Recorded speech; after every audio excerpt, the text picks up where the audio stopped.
বন্ধুরা, সন্ধে নামলেই মহাকাশে দেখা যাবে ঠান্ডা চাঁদ। সন্ধে নামার অপেক্ষা, তারপরই আকাশে দেখা যাবে ঠান্ডা চাঁদ। বছরের একমাত্র ঠান্ডা চাঁদ দেখার জন্য একটা বাড়তি দিন পেয়ে গেলেন সকলে। মঙ্গলবার ছিল পূর্ণিমা, এই ইংরাজি বছরের শেষ পূর্ণিমা। ওদিনই আকাশে দেখা দিয়েছিল ঠান্ডা চাঁদ। তবে মঙ্গলবারই নয়, বুধবার সন্ধে নামলেও এই ঠান্ডা চাঁদের আরও একবার দর্শন পাওয়া যাবে। বুধবার সন্ধে 6টায় উজ্জ্বল এই চাঁদের দেখা মিলবে, যাকে বলা হয় ঠান্ডা চাঁদ। বছরে সাধারণত একবারই এই ঠান্ডা চাঁদের দেখা মেলে, আর সেটা হয় ডিসেম্বরে। ডিসেম্বরের পূর্ণিমার চাঁদকে বলা হয় ঠান্ডা চাঁদ বা কোল্ড মুন। কেন বলা হয়?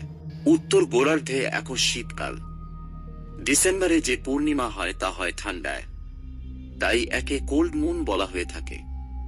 আবার এই চাঁদকে সবচেয়ে বড় রাতের পূর্ণিমাও বলা হয়। এর কারণ হলো উত্তর গোলার্ধে শীতকাল মানে হলো এই সময় দিন ছোট এবং রাত বড়। রাত বড় হওয়ায় দীর্ঘ সময় রাত থাকে, দ্রুত সন্ধে হয়, ভোর হতে দেরি হয়, তাই অনেক বেশি সময় ধরে অন্ধকার আকাশে ঝলমল করে পূর্ণিমার চাঁদ। সেজন্য এই চাঁদকে সবচেয়ে বড় রাতের পূর্ণিমার চাঁদ বলা হয়। খালি চোখেই বুধবার সন্ধে নামার পর এই ঠান্ডা চাঁদের দেখা মিলবে আকাশে। ঠান্ডা চাঁদ মানে পূর্ণিমারই চাঁদ, তবে তা ওঠে ডিসেম্বরে। প্রতি মাসে সাধারণভাবে একটি পূর্ণিমা হয়।